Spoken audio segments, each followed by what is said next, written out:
이 시간 함께하는 여러분에게 하나님의 은혜와 또 평강이 임하기를 바랍니다. 인류의 역사에서 중요한 만남을 이야기할 때 언론에서 보통 사용하는 표현이 세기의 만남이다, 이런 표현들을 자주 쓰는 것을 들을 수 있습니다.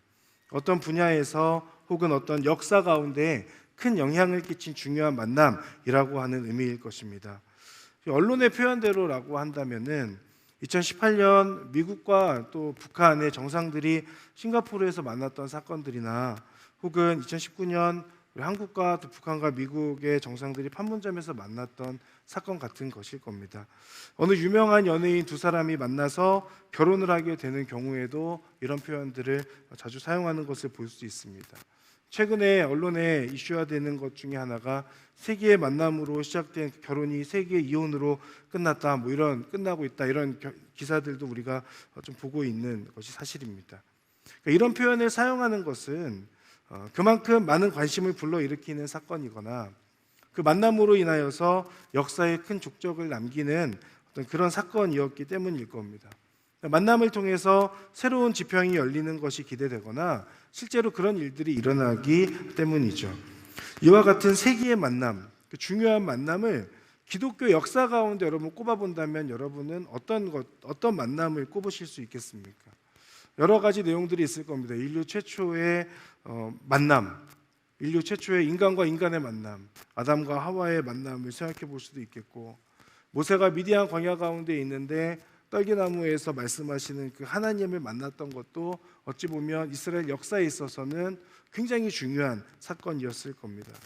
예수님께서 이 땅에 오셔서 많은 사람들을 만나셨습니다. 그러나 그 많은 사람들 중에서도 12명의 제자를 부르시고 제자로 삼아주신 그 사건, 그것은 기독교 역사뿐만 아니라 인류 역사에도 큰 영향을 끼친 사건일 겁니다. 또한 우리가 몇 주 전에 봤던 핍박자였던 그 사울을 예수님께서 찾아가셔서 만나주심으로 인하여서 그 핍박자가 전도자로 바뀌는 그런 사건도 중요한 만남이 아닐까 생각합니다. 오늘 본문의 주인공들인 고넬료 그리고 베드로의 만남 또한 매우 중요한 만남으로 볼 수 있어요. 예수님과 사울의 만남이 이방 선교를 위해서 헌신할 그 사람을 세운다는 의미에서 중요했다고 한다면, 고넬료와 베드로의 만남은 유대인이었던 베드로가 이방인에게도 복음을 전하기 시작한다라고 하는 그 점에서 매우 중요한 의미를 담고 있다고 할 수 있겠습니다. 오늘 함께 보고자 하는 부분이 바로 이 부분이에요. 고넬료와 베드로가 만난 이 사건의 의미입니다. 그리고 이것이 지금 우리에게 어떻게 적용될 수 있는가, 이 부분을 함께 여러분들과 나누려고 합니다.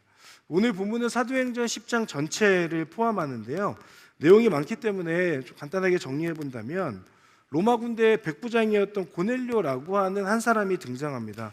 이 사람은 경건한 사람이었고 하나님을 경외하는 사람이었다라고 표현되죠. 가난한 사람을 도와주었던 사람, 섬기는 사람, 하나님께 항상 기도했던 사람이 백부장이었던 고넬료라고 하는 사람이었습니다. 근데 독특한 것은 오늘 우리가 보진 않았지만 10장 2절의 말씀을 보면 고넬료뿐만 아니라 고넬료의 집안 사람들 모두가 그런 사람들이었다고 소개하고 있어요. 고넬료와 고넬료의 집안 사람들 모두가 경건하고 하나님 경외하고 가난한 사람을 돌보고 섬기고 하나님께 기도하는 사람이었다라고 그렇게 기록되어져 있는 부분이 굉장히 사실은 독특합니다. 그 가족들 모두가 그렇게 하나님을 경외하는 사람들이었다라고 하는 것, 성경에 생각보다 사실 많이 등장하지 않고, 특별히 그 사도행전, 그러니까 복음이 전파되기 시작하는 그 시점에서 모든 가정이 하나님께 돌아오는 경우들은 별로 없었던 그런 사건이에요. 이 고넬료가 누구였는가? 이방인이었는데 군인이었죠. 백부장이라고 표현합니다. 백부장은 라틴어로 켄투리오, 영어로는 센츄리언이라고 하는 이 백부장, 100명의 군인들을 지휘하는 사람이었습니다. 그리고 지금 우리나라의 군대로 이야기한다면 부사관으로 볼 수 있어요. 그러니까 계급 사회였던 로마에서 1000명을 통솔하는 천부장에 해당되는 그 계급은 귀족들이 대부분 주를 이루었습니다. 그러면 평민들 중에서 가장 높은 지위에까지 오를 수 있는 어떤 그런 자리가 어디였는가 하면 백부장이었다고 합니다. 그리고 이 백부장은 가장 평민들 중에서도 가장 높은 지위에 오를 수 있었고 전투 현장에서도 계속해서 앞서 싸워갔던 사람, 많은 전투의 경험을 가지고 있는 사람만이 될 수 있었던 자리가 백부장이었다고 그렇게 되어 있죠. 그래서 비록 평민이기는 했지만, 계급사회인 로마 사회에서 평민이기는 했지만 많은 부를 축적할 수도 있었고 사회적으로 인정받는 사람이기도 했었고 무엇보다 책임감이 굉장히 큰 사람이었기도 하고, 어떤 직급보다도 교체가 잦았던, 그 얘기는 뭐냐면 그만큼 전쟁에서 앞서 싸워 나갔다가 가장 많이 죽는 계급이 백부장이었다라고 하는 뜻을 가지고 있는 거죠. 그러니까 이방인이고 로마 군대의 어쨌든 지휘관이었고, 그런데 그 사람이 이방인의 종교인 유대인의 종교, 그러니까 로마인의 입장에서 유대인들의 종교는 이방 종교이지 않습니까? 그 종교를 받아들였다는 점은 흔하지 않은 일이었고 매우 독특한 일이었습니다. 그리고 오늘 본문을 통해서 확인하게 되는 것은 그 고넬료가 어떻게 하나님을 믿게 되었는지까지는 다 알 수는 없지만, 고넬료를 통해서 그 복음이 아마도 그가 속해 있었던 로마 군대의 사람들에게, 그리고 그가 있었던 로마 지역이나 혹은 그가 살고 있었던 그 지역 가운데에, 그리고 이방 민족 가운데, 이방 땅 가운데에 그 복음이 고넬료를 통해서, 고넬료의 가족들을 통해서 전달되고 있다라고 하는 부분을 우리가 확인할 수 있는 거죠. 그 중에서 오늘 3절의 내용을 한번 보면, 고넬료는 기도하는 가운데, 어느 날 기도하는 가운데 하나님의 천사를 분명히 보았다라고 기록합니다. 10장 3절에 보면 어느 날 오후 3시쯤 고넬료가 환상을 보았습니다. 하나님의 천사를 분명히 본 것입니다 라고 그렇게 표현하고 있죠. 오후 3시는 유대인들이 정해놓은 기도의 시간입니다. 고넬료는 이방인이었지만 유대인들의 관습에 따라서 이 시간에 아마 기도했던 것으로 보여요. 기도하는 가운데에 환상을 보게 되는 것이죠. 그 천사는 고넬료를 찾아와서 하나님께서도 고넬료 너를 다 알고 계시고 너가 어떻게 믿음 생활하고 있는지, 어떻게 가난한 사람들을 돕고 있는지 다 기억하고 계신다라고 말씀하고 있습니다. 그리고 그 천사가 하는 말, 고넬료에게 욥바에 있는 베드로를 데려오라라고 그렇게 말씀하고 있죠. 그리고 그 말씀대로 고넬료는 욥바에 사람을 보내서 베드로를 데려오게 합니다. 고넬료가 보낸 사람들이 욥바라고 하는, 베드로가 있는 욥바쯤에 이르게 되었을 때에 그 시점에 맞추어서 베드로도 환상을 보게 됩니다. 베드로 또한 기도하려던 찰나에 그 참에 환상을 보게 되는데 10장 9절에 나옵니다. 이튿날 낮 12시쯤 그들이 여행을 계속하다가 욥바에 가까이 왔을 즈음에 베드로는 지붕에 올라가 기도하려던 참이었습니다 라고 그렇게 기록하죠. 베드로가 지금 환상을 보게 되는 것은 12시, 오후 12시쯤입니다. 이때도 유대인들이 정해놓은 기도의 시간이었어요. 기도하려는 그 찰나에 환상을 보게 되는 겁니다. 이 환상은 우리가 앞부분을 보면 알겠지만 하늘이 열리고 큰 보자기 같은 것이 땅으로 내려오는 장면이었습니다. 그 보자기 안에는 짐승들이 많았고 동물들 그리고 새들도 그 자리에 있었어요. 하나님께서 베드로에게 저 안에 있는 동물들을 잡아먹으라고 말씀하실 때 베드로가 그럴 수 없다고 말합니다. 한 번도 자기는 이런 부정한 음식을 먹어본 적이 없습니다라고 그렇게 대답해요. 그러나 하나님께서 말씀하시기를 하나님께서 깨끗하다라고 말하는 것을 네가 불결하다라고 말하지 말라라고 하면서 먹으라고 말씀하세요. 이 동일한 내용의 대화가 3번 반복되는 내용이 앞쪽에 나옵니다. 근데 이때 베드로가 환상을 보고 있는 이때에 고넬료가 보낸 사람들이 베드로의 집에 도착해요. 하나님의 타이밍이 기가 막히죠. 17절에 보면 베드로가 이 환상이 무슨 뜻인지 궁금해하는 동안에, 19절에 보면 베드로가 아직 환상에 대해 생각하고 있을 그때에, 그러니까 베드로는 그 환상을 보고 있는 상황에서 이 뜻이 무엇일까에 대해서 계속해서 의문을 가지고 있습니다. 내가 어떻게 무엇을 해야 될까라는 생각들을 하고 있을 그쯤에, 궁금해하고 있는 그때에 고넬료가 보냈던 그 사람들이 베드로의 집에 도착하는 거예요. 며칠 지났다면, 이 환상을 보고 나서 베드로가 며칠 지났다면 그 환상에 대한 궁금증이 없었을 수도 있죠. 그리고 그 환상으로 인한 흥분감이 사라졌을지도 몰라요. 그러나 하나님께서는 환상을 보고 있는, 그 하나님께서 말씀하시는 것을 지금 듣고 있는 바로 그 시점, 그 상황 속에서 베드로의 그 마음이 절정에 이르게 되었을 때에 그 상황에 맞추어서 고넬료의 사람들이 지금 베드로의 집에 도착하게 하시는 그 장면을 우리가 보게 되는 겁니다. 저는 이 고넬료와 베드로의 모습을 보면서 기도하는 그 시간을 꾸준히 갖는 것이 얼마나 중요한가에 대해서 보게 됐어요. 하나님의 은혜는 갑작스럽게 우리를 찾아오는 것도 맞지만 그 은혜가 꾸준한 신앙생활하는 가운데에 찾아오는 경우가 더 많다는 것을 보게 되었습니다. 기도하는 자리 가운데에 있을 때에 늘 그 시간을 정해놓고 고넬료랑 그리고 베드로가 기도하는 그 시점에 하나님께서 그 사람들에게 찾아가셔서 환상으로 말씀하여 주신다라고 하는 사실은 우리들에게 분명한 교훈을 얻게 합니다. 꾸준히 기도하는 것, 하나님 앞에 시간을 정해놓고 기도하는 것이 얼마나 중요한가라고 하는 거죠. 여러분, 기도의 자리, 예배의 자리를 지키는 것 중요합니다. 물론 매번 은혜를 경험하지 못할 수 있어요. 그러나 고넬료가 늘 기도하던 오후 3시에, 베드로가 늘 기도하던 오후 12시에 하나님의 환상을 보게 되는 것처럼 기도의 자리를 꾸준히 지키는 것, 늘 예배드리는 자리에 있는 것이 하나님의 뜻과 그 하나님께서 주시는 그 은혜를 경험할 확률이 높아진다라고 하는 것을 기억할 필요가 있습니다. 저는 죄송합니다. 이렇게 말해서 죄송한데 가끔 답답합니다. 기도의 자리가 있어도 기도하러 그 자리 가운데 오지 않는, 죄송합니다, 여러분을 볼 때 답답해요. 왜 그런 건지도 궁금해요. 제가 여러분을 정죄하는 것 같아서 죄송하지만 답답한 건 답답한 겁니다. 한 번씩 기도하는 그 자리 가운데 왜 청년들이 함께하지 않을까? 그 자리에 은혜가 없을까? 저를 돌아보게 되지만, 하지만 또 한편으로는 그 기도하는 자리 가운데 함께하지 않는 그 모습들을 보면서 때로는 참 아쉽고 속상하기도 합니다.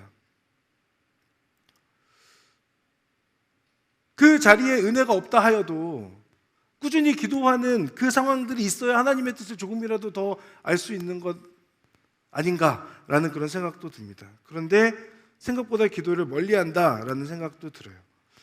오늘의 교회 대학청년부가 다른 교회와 큰 차별점 중에 하나는 홀리스타를 운영한다는 점입니다. 사실은 많은 사람이 필요하고 많은 재정이 필요한 사역인데, 직장인들을 위해서 직장인들이 많은 곳에 기도 처소를 만들어 놓고 매일 아침 그곳에서 예배하자고 하는 건 아닙니까? 그런데 그렇게까지 찾아가서 예배를 드리고 있고, 다른 교회들은 교회로 오라고 얘기하는데 우리는 여러분들을 찾아가겠다라고 얘기하는데도 그 자리 가운데 잘 모르겠습니다. 더 놀라운 건 뭐냐면, 그럼에도 불구하고 하나님의 은혜를 목말라 한다는 거예요. 하나님의 은혜를 경험하고 싶다는 열망은 있어요. 그런데 기도하는 자리나 혹은 새벽 기도를 하는 그 자리 가운데 나아가는 경우들이 많지 않은 것 같습니다. 여러분, 정죄하려고 이런 말씀 드리는 게 아니고 꾸준히 기도하는 것이 그만큼 중요하다는 것을 말씀드리는 거예요. 사랑하는 여러분, 여러분이 말씀 자리 가운데, 기도하는 자리 가운데, 예배의 자리 가운데 꾸준히 계속해서 나아갈 때 하나님의 음성이 더 들릴 확률이 높아지는 겁니다. 일주일 동안 그냥 막 살다가 갑자기 예배 자리에 오면 하나님께서 드디어 너가 왔구나라고 말씀하시는 경우가 별로 없어요. 매일매일의 삶에서 얼마만큼 말씀을 붙들고 씨름하느냐의 부분이 여러분 중요합니다. 매일매일의 삶의 자리에서 얼마만큼 내가 기도하느냐의 부분들이 중요해요.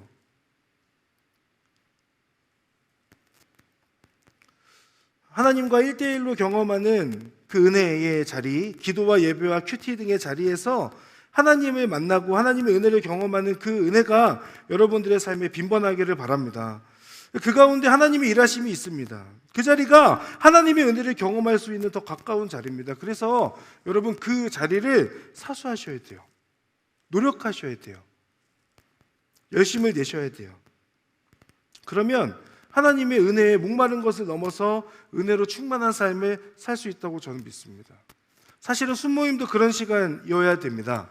한 주간 하나님 없이 살다가 주일 예배와 순모임 시간에 다시 원점으로 회복되고, 다시 한 주간 은혜를 잃어버리고 각자의 삶의 자리 가운데 살다가 다시 주일에 회복되고, 이런 신앙이 계속 반복되면 너무 속상하지 않습니까? 마치 다람쥐가 쳇바퀴를 돌리는 것 같은 그런 답답한 모습입니다. 앞으로는 나아가지 못하고 그 자리에서 계속 머물러만 있는 그런 모습. 여러분, 주중에 큐티와 기도를 통해서 하나님의 은혜를 경험하고 순모임 때는 뭘 하는 거냐면 그 은혜를 나누는 시간인 거예요. 그곳에 와서 저 사람이 그런 은혜를 받았구나 라는 걸로 혼자 만족하고 끝나는 시간이 아니고, 순장님이 어떻게 순모임을 준비했는가를 평가하거나 보는 시간이 아니고, 각자의 삶의 자리에서 내가 어떻게 그리스도인으로서 한 주 동안 살아왔는지에 대한 간증이 넘쳐나는 시간이 순모임 시간인 거예요. 부탁드립니다. 순장님들을 평가하지 마시고 여러분들의 받은 은혜를 그 순모임 자리 가운데서 함께 나눠주시기를 부탁드립니다.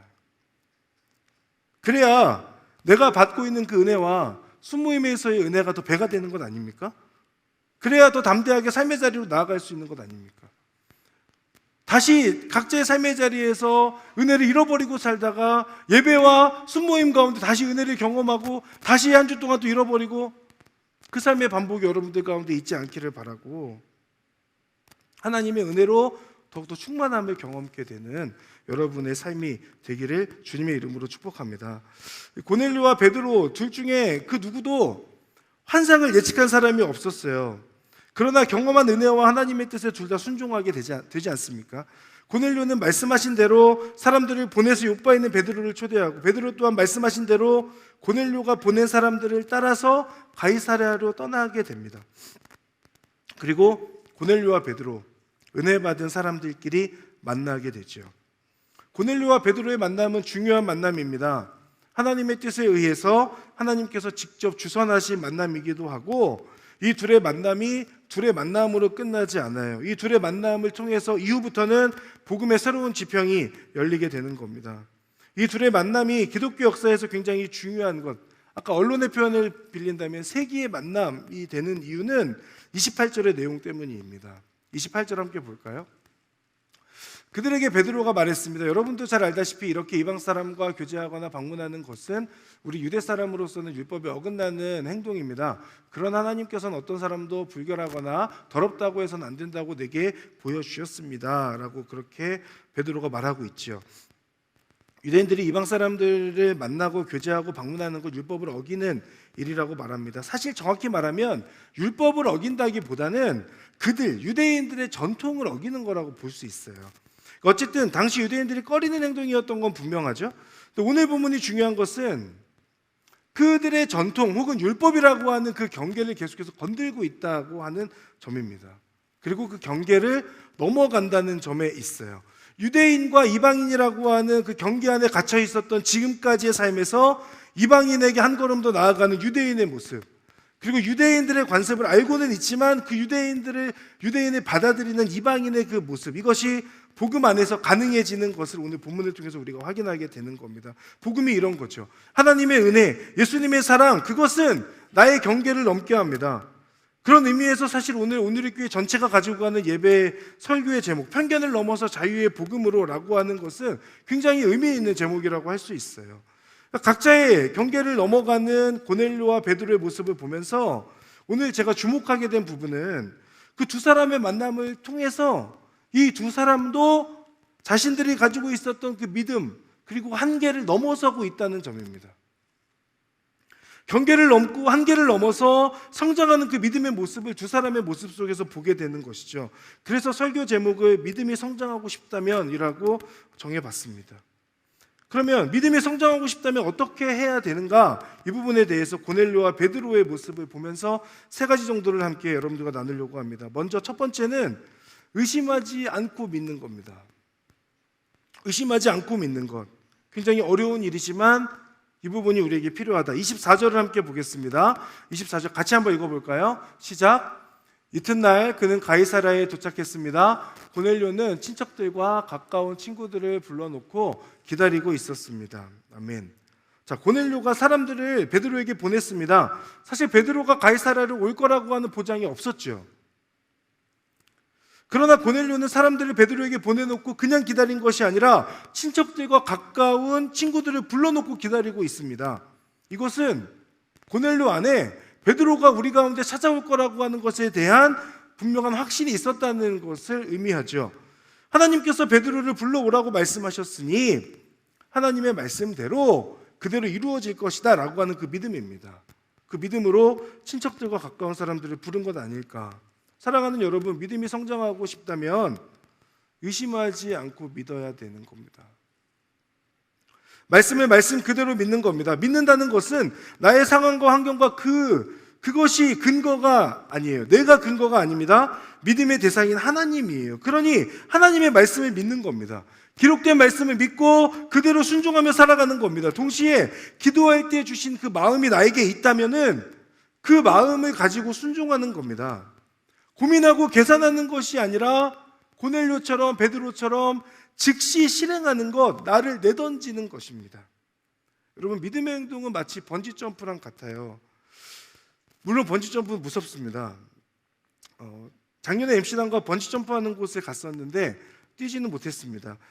무섭고 아찔했어요. 그러나 나를 내던져도 끈이 있다라고 하는 점에서 믿음의 행동은 번지점프하는 거랑 같은 거예요. 하나님의 손이 나를 붙잡고 계시기 때문에 그 손에 근거하여 안전하다고 믿고 나를 던지는 겁니다. 그렇기에 의심하지 않고 믿고 던지는 것입니다. 번지점프하는 분들을 보면 어떻게 저렇게 뛰어내릴까 싶잖아요. 근데 끈이 없으면 뛰어내릴 사람이 없겠죠. 그 끈이 나를 붙잡고 있고 100%까지는 아니겠지만 안전하다고 믿는 그 믿음 안에서 뛰어내리고 있는 것 아닙니까? 나를 붙들고 계신 하나님의 손을 믿고 뛰어내리는 그 믿음의 결단이 번지점프하는 모습과 같은 모습이지 않을까라는 생각을 하게 됐어요. 하나님의 손이 나를 붙들고 계시기에 그 손을 의지하고 그 손에 근거하여 나를 던질 수 있는 것. 그렇기에 의심하지 않고 나를 내던지는 것이죠. 그 믿음의 근거는 하나님입니다. 나를 향한 하나님의 끝까지 포기하지 않으시는 그 사랑이죠. 우리가 너무나 잘 알고 있는 말씀, 좋아하는 말씀, 우리에게 힘을 주는 말씀, 로마서 8장 37절부터 39절의 말씀은 그냥 기록된 말씀이 아닙니다. 이 모든 일에 우리를 사랑하시는 분으로 인해 우리가 넉넉히 이깁니다. 나는 확신합니다. 죽음이나 생명도 천사들이나 악마들도 현재일이나 장래일이나 어떤 능력도 높음이나 깊음이나 다른 어떤 피조물도 그리스도 예수 우리 주 안에 있는 하나님의 사랑에서 우리를 끊을 수 없습니다. 아멘. 하나님의 사랑에서 끊을 수 없어요. 그 어느 것도 하나님의 사랑에서 우리를 끊을 수 없는 것은 그것들이 무능하기 때문이 아닙니다. 주권이 하나님께 있기 때문이고 하나님께서 그것을 끊지 않으시기 때문인 것입니다. 나를 사랑하시는 하나님의 능력으로 인해서 우리가 넉넉히 이길 수 있는 것이죠. 우리가 해야 될 것은 한 가지, 그 하나님의 사랑을 의심하지 않는 겁니다. 나를 여전히 붙들고 계시다라고 하는 그 믿음을 가지고 믿음으로 살아가는 것입니다. 그 사랑은 언제나 나를 향하고 있기 때문에 그렇습니다. 포기하지 않으시고 끝까지 나를 사랑하신다라고 하는 그 하나님, 그 말씀을 통해서 우리에게 약속하시는 그 하나님의 뜻을 믿고 나아가는, 그래서 의심하지 않고 그 사랑에 근거하여서 온전히 하나님께서 주신 그 마음을 붙들고 삶의 자리 가운데로 나아가는 저와 여러분의 삶이 될 수 있기를 바랍니다. 두 번째로, 믿음이 성장하고 싶다면 나의 정체성을 확실히 알아야 됩니다. 25절과 26절 말씀을 보겠습니다. 같이 읽겠습니다. 시작. 베드로가 집으로 들어가자 고넬료가 맞이하며 베드로 발 앞에 엎드려 경의를 표했습니다. 그러나 베드로는 그를 일으켜 세우며 일어나시오, 나도 같은 사람일 뿐입니다 라고 말했습니다. 여러분, 베드로 유명한 사람입니다. 당시에 복음을 받아들인 사람들이라면은 베드로라고 하는 인물이 어떤 사람인지 알았을 거고, 내가 평생에 저 사람을 만나지 못할 거야 라고 생각했을 가능성이 높죠. 고넬료가 비록 백부장이었지만 고넬료에게도 베드로는 그런 존재였을 겁니다. 그래서 베드로가 고넬료의 집에 들어오자 고넬료는 베드로의 발 앞에 엎드려서 경의를 표하지요. 그러나 베드로는 고넬료를 일으켜 세우면서 일어나라고 말합니다. 동시에 나도 같은 사람일 뿐입니다 라고 그렇게 말하고 있어요. 하나님 앞에서 그저 자신도 사람이라는 겁니다. 그리고 단순히 나도 당신과 똑같은 사람이라는 얘기를 하고 있는 것이 아니라 저도 당신처럼 동일하게 은혜에 힘입어 살아가는 사람입니다. 저도 나의 삶의 자리에서 죄와 씨름하며 그 은혜를 붙들고 애쓰고 노력하며 살아가는 사람입니다. 그러니 고넬료 당신이 경의를 표할 분은 내가 아니라 하나님밖에 없다라는 것을 지금 베드로는 이야기하고 있는 거예요. 제가 목회하면서 민망할 때가 자주 있습니다. 저와는 비교도 되지 않는, 사실은 훨씬 더 믿음 좋으시고 훌륭한 분들께서 제가 목회자라는 이유로 저를 너무나도 존중해 주세요. 청년들 빼고 많은 분들이 저를 존중해 주십니다. 멘토님들께서도 제가 목사라는 이유로 사실은 부족한 저를 존중해 주시죠. 그 사랑과 배려에 늘 감사하고 있습니다. 함께하는 우리 갈렙의 리더십들을 보면, 아까 제가 감히 답답하다는 말씀을 드리긴 했지만 개인의 성품이나 사회적인 역량 등이 사실은 저와도 비교되지 않는 훨씬 더 훌륭한 분들이라는 생각을 할 때가 많아요. 그런 분들께서 저를 존중해 주십니다. 말도 안 되는 그 말에 그냥 못 이기는 척하고 따라와 주시는 것을 저도 잘 알고 있습니다. 고넬료도 세상적으로 보면 훨씬 더 인정받는 사람입니다. 베드로에 비하면. 그러나 베드로를 존중하죠. 그러나 베드로의 고백은 같은 사람일 뿐입니다 라는 거였어요. 말씀드렸던 것처럼 사람일 뿐이라고 하는 베드로의 그 고백은 단순한 겸손함의 표현이 아닙니다. 자신의 정체성에 대한 고백인 것입니다. 베드로 입장에서 보면 비록 내가 설교할 때 3,000명이나 되는 사람들이 갑자기 회개하는 일들이 일어났고, 기도할 때 성령이 임하여서 많은 사람들이 회심하는 사건들이 일어나는 그 사건의 중심에 본인이 있었지만, 그러나 나는 그저 하나님의 사람으로서 하나님의 도구일 뿐이고 계속해서 일어났는데 내면에 여러 죄의 문제들을 가지고 씨름하는 인간일 뿐이며 하나님의 은혜가 없으면 살아갈 수 없는 존재입니다 라고 하는 그저 한 인간일 뿐입니다 라고 하는 그 고백이 베드로의 고백 가운데 담겨 있는 거죠. 세상에서 어떤 직위를 가지고 있는 것이 무엇이 중요합니까? 교회에서 어떤 직분으로 불리고 있는가, 리더십의 자리에 있는가, 봉사하고 있는가 하고 있는 그것이 뭐가 그렇게 중요하겠습니까? 그냥 우리가 가지고 있는 정체성은 분명합니다. 하나님의 은혜가 없으면 살아갈 수 없다는 존재라고 하는 것에 대한 분명한 고백이에요. 여러분, 그 고백이 여러분들 가운데 있으십니까? 하나님을 처절하게 붙들지 않으면 내가 살 수 없습니다라고 하는 그 분명한 믿음의 고백이 여러분들 가운데 있으신가? 라고 하는 부분입니다. 여러분, 이 고백이 우리들 가운데 확실해야 됩니다. 믿음이 성장하고 싶다면 하나님 앞에서 바로 이것에 대한 정체성이 확실해야 하는 거죠. 그럴 때 우리의 믿음이 성장해 가는 겁니다.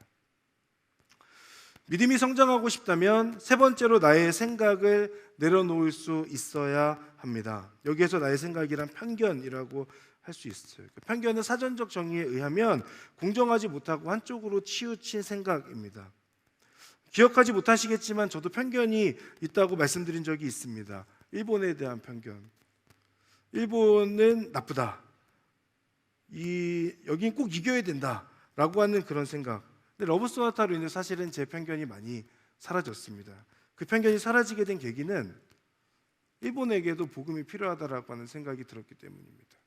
하나님께서 비록 일본 민족이 나쁜 짓을 저질렀던 건 맞지만 우리 민족에게, 그러나 저들에게 하나님의 은혜가 필요하고 하나님께서 저들을 사랑하신다라고 하는 그 마음이 러브 소나타 참여하는 가운데 저에게 들어왔기 때문에 그렇습니다. 사실 아직 완전히 사라진 건 아닌데 그래도 제 생각에서 많이 내려놨습니다. 오늘 본문을 보면 자신의 생각을 놓게 되는, 즉 편견으로부터 자유해지는 사람들이 세 부류가 등장합니다. 첫 번째는 베드로입니다. 베드로는 이방 사람과 교제하거나 그들을 방문하는 것을 하지 않는 유대인이었지 않습니까? 그러나 하나님께서 보여주신 환상에 의해서 순종하여서 이방인들을 만나러 가지요. 그리고 그 만남의 자리에서 확실하게 알게 됩니다. 34절을 보면 이렇게 나오죠. 이제야 내가 깨달았습니다. 참으로 하나님께서는 사람을 겉모양으로 차별하지 않으시고 하나님을 경외하고 의를 행하는 사람들이라면 어떤 민족이든 받아주신다는 것입니다.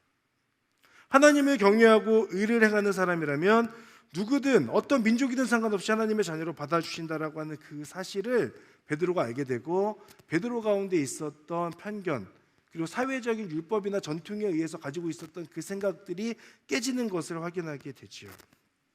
고넬료는 환상을 보고 즉시 사람을 보냅니다. 유대인들을 알고 있는 고넬료로서는 베드로를 부른다고 이 사람이 올까에 대한 고민이 있었을지 모릅니다. 그러나 아까 나눴던 것처럼 고넬료는 분명히 의심하지 않고 믿고 확신함으로 자신의 생각을 내려놓지요. 자신들의 편견이 깨진 또 한 부류가 있습니다. 베드로와 함께 가이사랴에 왔던 할례받은 신자들이에요. 45절에 나오는데 베드로와 함께 온 할례받은 신자들은 성령의 은사를 이방 사람들에게까지 부어주시는 것을 보고 깜짝 놀랐다라고 그렇게 표현하고 있죠. 깜짝 놀랐다는 것은 경험하는 동시에 인정하는 거예요. 이들은 이방 사람들에게 성령의 은사가 부어지는 것을 생각하지 못했어요. 그러나 하나님께서 베드로를 통해 성령의 은사가 부어지는 것을 보면서 자신들의 생각, 즉 편견이 깨지는 것들을 경험하게 됩니다. 베드로, 고넬료, 그리고 할례받은 신자들, 이들은 하나님의 말씀 앞에서 하나님께서 행하시는 것을 경험하면서 자신들이 가지고 있었던 그 편견의 깨어짐을 경험합니다. 그리고 동시에 자신들의 그 편견이 깨어짐으로 인해서 그들의 신앙이 지금까지와는 다른 방향으로 흘러가고 그들의 믿음이 성장하게 되는 거죠. 믿음이 성장하고 싶다면 하나님의 말씀 앞에 내 생각을 내려놓는 것이 필요합니다. 사랑하는 여러분, 내 안에 깨어져야 할 편견이 무엇이 있습니까? 그 편견이 때로는 하나님을 오해하고 내 신앙의 성장을 방해할 때가 있습니다. 내 안에 직면하고 깨어져야 될 부분이 분명히 있습니다. 하나님의 사랑과 복음 안에서 나의 편견과 나의 생각이 내려놓아짐을 경험하게 되는 것, 하나님의 은혜에 붙들려서 편견이 내려놓아지고 믿음의 성장을 경험하게 되는 여러분 될 수 있기를 바랍니다. 그래야 하나님께 쓰임받을 수 있는 그리스도인이 되는 거예요. 하나님을 위해 헌신할 수 있어요. 내 생각으로 가득하면 하나님께서 일하실 때 하나님의 생각보다 내 생각이 앞서게 됩니다. 내 생각에 갇혀 있으면 하나님께서 일하실 때에 통로로 쓰임받을 수 없을 가능성이 높아요. 깨끗해야 통로가 온전히 그 통로로서의 역할을 감당하게 되는 것처럼 내 생각으로 가득한 그 통로를 비워내게 될 때에 하나님의 일하심과 역사하심의 통로로 쓰임받게 되는 것입니다. 여러분, 그 한계, 나의 편견이 깨어지기를, 그 한계를 넘어설 수 있기를 하나님 앞에서 씨름하며 기도하시기를 바랍니다. 그것이 무엇이든 여러분을 방해하고 여러분의 발목을 잡고 있는 그것으로부터 자유해지는 은혜가 여러분들 가운데 있기를 주님의 이름으로 축복합니다. 사실 오늘 본 고넬료와 베드로에게서 보게 되는 공통점이 하나 더 있습니다. 그건 뭐냐면 이 두 사람 모두 복음에 붙들려 있다는 사실이에요. 고넬료는 하나님의 은혜를 경험하고 이방인이지만 경건한 삶을 계속해서 살았습니다. 복음의 능력을 그 사람의 삶의 자리에서 경험하며 계속해서 살고 있었어요. 베드로는 예수님의 사랑 앞에 예수님을 부인하고 주저앉아 있던 자리에서 그 사랑 앞에서 무너짐을 경험하고 온전히 돌이킨 삶의 경험이 있습니다. 그리고 이후에 34절부터 43절까지의 베드로의 설교를 우리가 자세히 보면 오늘 사도행전 10장의 말씀에서 베드로는 예수님을 통해 선포된 복음을 분명하게 알았고 그 복음에 의해서 완전히 회심하고 이제는 복음이 전부인 삶을 살아가고 있는 사람이 베드로였다라는 것을 우리는 확인할 수 있습니다. 사랑하는 여러분, 저와 여러분 그리스도인, 우리는 우리의 그 마음의 중심에 복음을 심어두고 사는 사람들입니다. 마음의 중심에 복음 외에 다른 것들이 자꾸 있어서 그 믿음이 흔들리는 거예요. 우리의 마음의 중심에 그 복음이 확고하면 어떤 상황 가운데서도 우리의 믿음은 흔들리지 않을 수 있다고 저는 믿습니다. 그 믿음이 우리 가운데, 여러분 가운데 있기를 바랍니다. 그 복음이 여러분의 마음에 깊이 뿌리 내릴 수 있기를 바랍니다. 복음으로 시작된 그리스도인의 삶은 여러 시험들을 겪게 합니다. 그 가운데 우리가 기억할 것 오늘 세 가지를 나눴어요. 첫 번째는 의심하지 않고 믿는 겁니다. 나를 붙들고 계신 하나님의 손, 그것을 믿고 그 믿음으로 내 삶을 던지는 것, 하나님을 위해서 헌신하는 삶으로 던지는 것입니다. 어떤 상황 가운데서도 포기하지 않으시는 하나님의 그 사랑이 근거예요. 여러분, 그 사랑을 믿으세요. 신뢰하십시오. 또 하나 분명한 정체성이 필요하다고 말씀드렸습니다. 하나님의 은혜가 없이는 살 수 없다는 믿음의 고백입니다. 하나님을 처절하게 붙들고 살지 않고는 내가 단 하루도 살아갈 수 없다라고 하는 그 믿음의 고백이 우리 가운데 있기를 바랍니다. 그저 하나님의 은혜 없이는 살 수 없는 사람입니다 라고 하는 그 고백이 우리 가운데 있기를 바라요. 또한 내 생각으로 가득 차 있지 않기를 바랍니다. 하나님의 사랑과 복음 안에서 내가 가진 편견과 그 생각들이 사라지는 은혜를 경험하게 되기를 바랍니다. 그래야 하나님께 쓰임받는 인생이 될 수 있어요. 하나님께 쓰임받기를 원하신다면, 하나님 앞에 더욱더 내가 헌신하는 삶을 살기를 원하신다면, 하나님, 내가 가지고 있는 그 생각의 편견을 없애주십시오. 내 자아 또한 하나님께서 주시는 편견 중에 하나임을 깨닫고 하나님의 은혜 앞에 온전히 엎드려서 하나님의 뜻을 깨닫고 그 가운데에 순종하며 나아가는 삶을 살게 해주십시오라는 그 기도가 여러분들 가운데 있기를 바랍니다. 그리고 하나님, 제가 깨끗한 통로가 되게 해주십시오. 나의 생각과 편견을 내려놓음으로 인해서 하나님께 온전히 쓰임받는 통로와 같은 인생 되게 해주십시오라고 하는 그 기도. 사랑하는 여러분, 저도 그렇지만 우리 모두가 믿음이 성장해 갈 것을 갈망해야 하지 않겠습니까? 믿음에 성장하고 싶다면 그 하나님의 사랑을 의심하지 마세요. 말씀 가운데 우리에게 주신 그 약속을 붙들고 살아가십시오. 그 은혜가 아니면 내가 살 수 없다는 분명한 믿음의 고백을 이 시간 올려드리는 저 여러분 되기를 주님의 이름으로 축복합니다. 그 기도하는 가운데 여러분에게 믿음의 성장이 일어날 줄 믿습니다. 우리 함께 찬양하며 기도의 자리 가운데로 나아가겠습니다.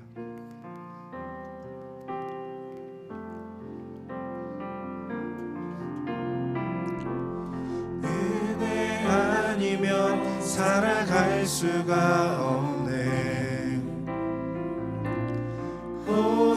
호흡마저도 다 주의 것이니 세상 평안과 위로 내게 없어도 예수, 오직 예수뿐이네. 은혜 아니면 살아갈 수가 없네. 은혜 아니면 살아갈 수가 없네. 호흡마저도 다 주의 것이니 세상 평안과 위로 내게 없어도 예수, 오직 예수뿐. 우리 한 번 더 고백합시다. 은혜 아니면 살아갈 수 없습니다. 은혜 아니면 살아갈 수가 없네. 호흡마저도 다 주의 것이니 세상 평안과 위로 내게 없어도 예수, 오직 예수뿐이네. 그 신계획, 그 신계획 다 볼 수도 없고 작은 고난에 지쳐도 주께 맡긴 나의 모든 삶 버티고 견디게 한 번 더 크신 계획 다 볼 수도 없고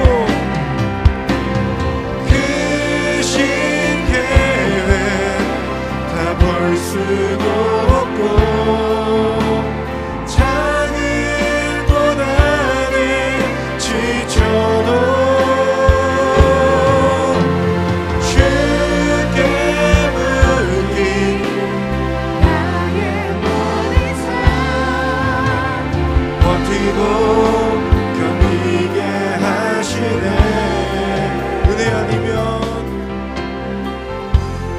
은혜 아니면 살아갈 수가 없네. 나의 모든 것 다 주께 맡기니 참된 평안과 위로 내게 주신 주 예수 오직 예수뿐. 한 번 더 고백하겠습니다. 은혜 아니면 살아갈 수가 없네. 은혜 아니면 살아갈 수가 없네. 나의 모든 것 다 주께 맡기니 나의 모든 것 다 주께 맡기니 참된 평안과 위로 내게 주신 주 참된 평안과 위로 내게 주신 주 예수 오직 예수뿐이네. 우리 시간에 함께 여러분 기도하지 않겠습니까? 그저 사람일 뿐이다 라고 하는 그 고백에는 단순한 겸손함의 표현 이상의 고백이 있지 않나 싶습니다. 베드로는 이야기하는 겁니다. 내가 많은 일들을 행하고 하나님의 손에 붙들리고 수제자라고 하는 타이틀을 가지고 있지만 나 또한 하나님의 은혜가 아니면 살아갈 수 없는 사람입니다. 나 또한 하나님의 은혜를 처절하게 붙잡지 않으면, 붙들지 않으면, 기도하지 않으면, 하나님을 찾지 않으면, 하나님 안에 거하지 않으면, 말씀을 보지 않으면 하나님 앞에서 온전히 살아갈 수 없는 그저 한 사람 죄인일 뿐이다라고 하는 그 고백이지 않겠습니까? 여러분, 이 시간 우리 함께 하나님 앞에 기도하며 나아갈 때에 하나님, 저 또한 하나님의 은혜가 아니면 살아갈 수 없는 사람입니다. 하나님의 은혜를 처절하게 붙잡고 씨름하지 않으면 이 세상 속에서 그들과 딱히 다른 모습이 없는 그저 세상 사람들의 모습으로 살아갈 수밖에 없는 자입니다. 그러니 다시 한번 하나님의 은혜를 붙잡고 하나님의 은혜를 처절하게 붙잡고 나아가기를 결단합니다.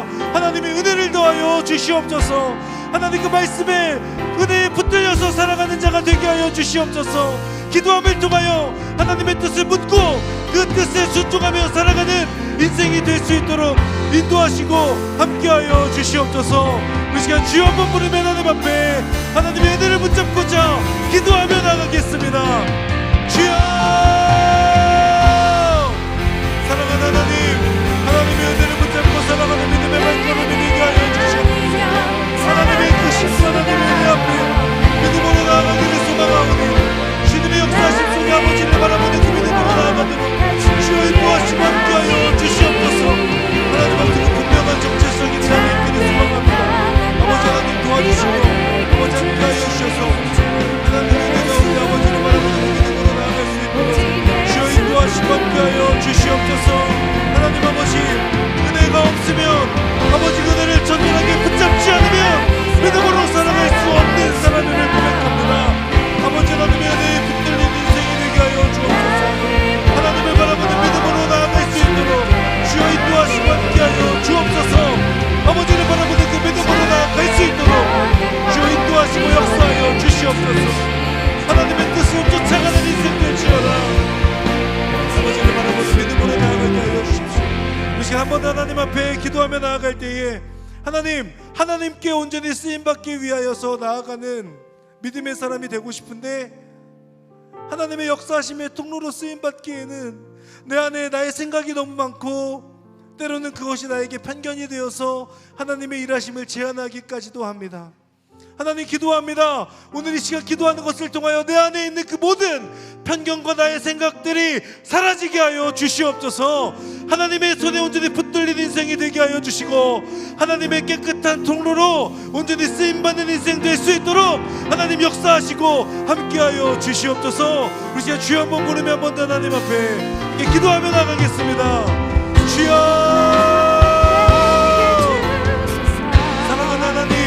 하나님의 은혜를 붙잡고 믿음으로 나아가기를 간절히 소원합니다.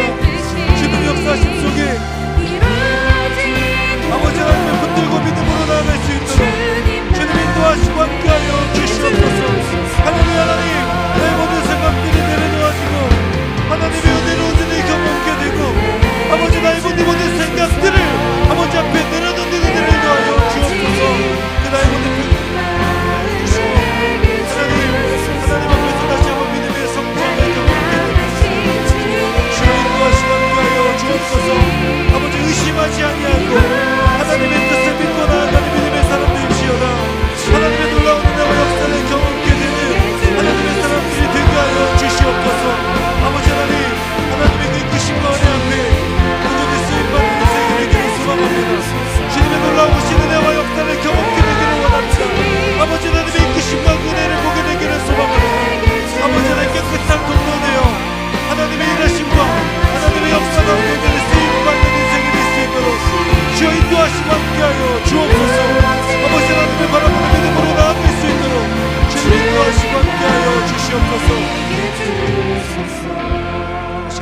마지막으로 함께 하나님 앞에 기도하며 나아갈 때에 이번 여름에 우리를 불러주신 그 부르심의 자리를 놓고 함께 기도하겠습니다. 우리가 그곳에 나아갈 수 있는 것은 주님이 그곳에 계시기 때문이다. 우리가 아까 찬양하였던 고백입니다. 하나님께서 저를 부르시고 저를 통하여서 복음이 흘러가는 그 자리 가운데로 저를 보내실 텐데 그 가운데 순종하며 나아가게 하여 주시옵소서. 나의 생각을 내려놓고 하나님의 뜻을 쫓아가게 하여 주시고 하나님께서 무엇을 원하시는지를 여쭙게 하여 주시고 그 하나님께서 말씀하신다면 하나님 담대하게 그 믿음의 발걸음을 옮기는 믿음의 선택을 할 수 있도록 인도하여 주시옵소서. 특별히 하나님 올 여름 갈렙 공동체에 5군데의 아웃리치를 허락하셨습니다. 인도와 튀르키예로 하나님께서 부르시고 그리고 또 하나님께서 합천 땅 가운데로 제주 땅 가운데로 파주 땅 가운데로 우리를 부르십니다. 하나님 갈렙 공동체가 하나님의 손에 붙들려 깨끗한 통로로 쓰임받는 올 여름이 될 수 있도록 인도하시고 함께하여 주시옵소서. 우리 시간 함께 마음을 모아서 주여 한번 부르며 마지막으로 함께 기도하며 나아갑니다. 주여 사랑하는 하나님의 은혜를 붙들고 나아가는 믿음의 발걸음이 되게 하여 주시고 아버지 인도하시고 역사하여 주시옵소서. 하나님의 일하심을 온전히 바라보며 하나님의 그 은혜와 하나님의 뜻을 온전히 구하며 나아가는 믿음의 사람들이 되게 하여 주시옵소서. 아버지의 갈렙 공동체를 아버지 인도와 튀르키예 땅으로 파주와 합천과 제주 땅으로 부르십니다. 아버지 하나님 그 부르심 앞에 믿음으로 순종하며 나아가는 하나님의 사람들이 되게 하여 주시옵소서. 아버지의 공동체가 온전히 쓰임받게 하여 주시고 깨끗한 통로로 하나님의 역사하신 가운데 쓰임받는 인생이 될 수 있도록 주여 도와주시고 함께하여 주시옵소서. 아버지 하나님의 은혜를 따라가는 믿음의 발걸음 될 수 있도록 주님이 인도하시고 함께하여 주시옵소서. 주님을 바라보는 믿음으로 나아가게 하여 주옵소서. 주님의 이끄심을 따라가게 하여 주시옵소서.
선포된 말씀 가운데 믿음으로 고백한 그 모든 기도 가운데 하나님의 은혜와 하나님의 역사하심과 하나님의 일하심으로 응답하여 주시옵소서. 그렇게 행하신 하나님의 이름을 찬양합니다. 감사드리며 예수님의 이름으로 기도합니다. 아멘.